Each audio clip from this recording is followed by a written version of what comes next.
Every woodworker needs to know how to glue up panels. Top panels, side panels, door panels, tabletops, desktops, countertops. Unless you're exclusively working with plywood, you're gluing narrow boards together to make wider panels. And these panels are often the most visible part of your project. If you can learn to do this well, I mean really well, it is going to up your woodworking game. Well, as someone who's made a lot of solid wood panels over the years, I've learned a thing or two, things I wish I had been taught sooner. So in this video, I'm going to pass those tips on to you so you don't have to learn them the hard way. Picking the right boards is perhaps the most important step. This shouldn't be an afterthought. You should pick out the best stock for your panels before you select the material for your other project parts. So what makes good panel stock? Well, it depends on the look you're going for. If it's a rustic piece, you might not care how it looks. Knots can be filled with epoxy. They may even add character. You may not even be concerned with the grain blending from one board to the next. But most of the time, you'll want a large panel to look as much like a single board as possible. This may mean experimenting with the orientation of different boards to find the right combination. Two boards with straight grain along the edges will likely blend together better than those with wavy grain. With patience and a willingness to maybe waste a little bit of wood in exchange for a better appearance, you should be able to find a combination that looks pleasing to the eye. For example, these drawer fronts are not glued together into a single panel, but they well illustrate how boards that did not naturally grow together can be made to appear as if the grain flowed through a single slab. Appearance isn't the only factor here. If you want your panel to remain flat, you have to pay attention to the grain. Take this tabletop, for example. It warped after just a few days. So we built another one, but this time we chose the wood with straighter grain, not just on the faces, but also on the ends. Sometimes this means cutting away parts of the boards and wasting some wood, but the end result is more than just visually pleasing. It's a panel that is more dimensionally stable, so it'll stay flatter. If you'd like to learn more about this technique, I'll pin a link to a more detailed tutorial on the top of the comment section below. Many sources tell you to alternate the direction of the growth rings from board to board. The idea is, since the wood is more likely to cup away from the center of the tree, you might end up with one giant cup if all those rings face in the same direction like a row of smiley faces. But if you alternate the rings, the idea is you might get a slightly wavy but relatively flat panel over time. This isn't technically a myth, since you do see this practice a lot in antique furniture. But I don't think it's necessary nowadays because we have climate-controlled houses that reduce humidity's effect upon furniture.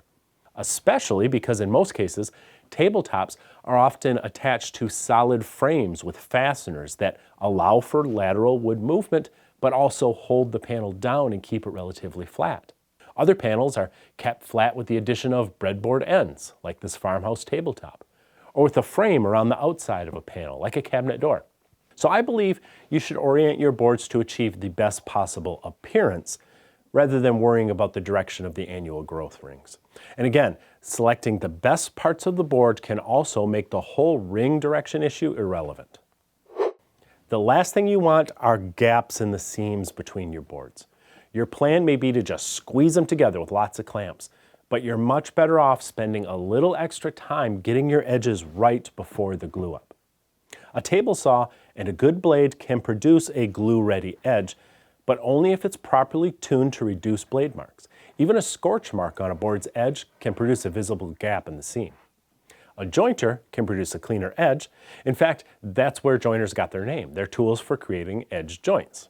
But whether you use a jointer or a table saw, you have to be sure the edge is made square to the surface of the board. This means checking your blade or your fence ahead of time. Don't just assume they're square. Check before you start. Some jointer fences are difficult to get and keep square. A solution to that problem may be to joint connecting boards together by folding their faces toward each other, like closing a book. This way, if the edges aren't perfectly square, the two will cancel each other out as they are unfolded and brought back together. Sometimes, try as you might, you can't get perfect edges from a machine. We already discussed how a table saw can create gaps in a joint. Some jointers can also create a rippled edge due to the curved shape of the cutter head. This effect can be reduced by moving the boards across the cutter head more slowly to increase the rate of cuts per inch.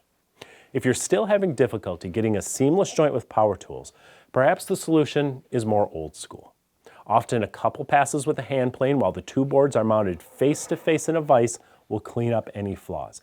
Again, by folding the two faces together like a book, you cancel out any slight bevel in the edges. If you don't have a power joiner or a hand plane, you can use a router to straighten a board's edge, or a table saw with a simple jointing jig, or a level with some sandpaper. I made another video showing these techniques in detail. You'll find a link to that pinned to the top of the comments below as well.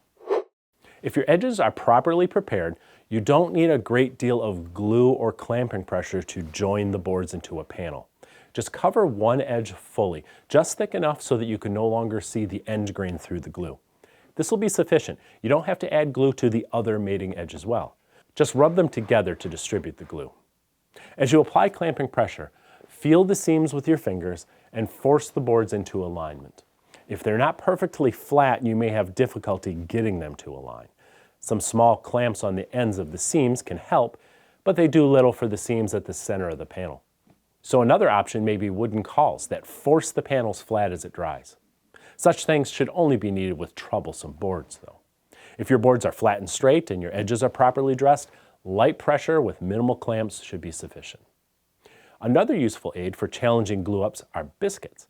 These aren't required to add strength, since a regular glue joint will be stronger than the wood itself, but they can make it a lot easier to align the seams of stubborn boards that can't be made perfectly flat on a jointer. These thick slabs of walnut were a good example. Just be careful with biscuits and thinner panels. Over time, the biscuit may shrink within the joint and pull the surface fibers that are above it inward, and that can create slight indentations that can be visible under the right light. You will always have some glue squeeze out to contend with, especially if you use too much glue or excessive clamping pressure. There are a lot of different opinions on how to deal with squeeze out. I prefer to just wait about an hour until the glue becomes thick like cottage cheese and then scrape the excess away. The thin film that's left behind can be removed by planing or sanding. Others prefer to deal with excess glue immediately by wiping it with a wet cloth. Now technically this can dilute the glue and force it into the fibers where it may interfere with your finish later. But if you're diligent and you use enough water, this method can work just fine. What you shouldn't do is wait until it all dries hard, because it'll be much more difficult to sand away, and scraping hardened glue can tear the wood fibers. If you did everything right, your panel should only require minimal sanding to level any imperfections in the seams. So are you sensing the pattern? A good panel glue-up is a multi-step process. One step makes the next easier, and so on. So you have good material selection, good stock prep, good glue and clamp application, and good squeeze-out management are all essential steps to a successful panel glue-up. Now here's another idea that'll up your woodworking game. Ridge Carbide is the best kept secret in woodworking. I kid you not, their saw blades are second to none, both in quality and performance, and they're less expensive than the other ultra-premium brands. Do yourself a favor, use the link and the discount code below this video. You will never go back to cheap blades again.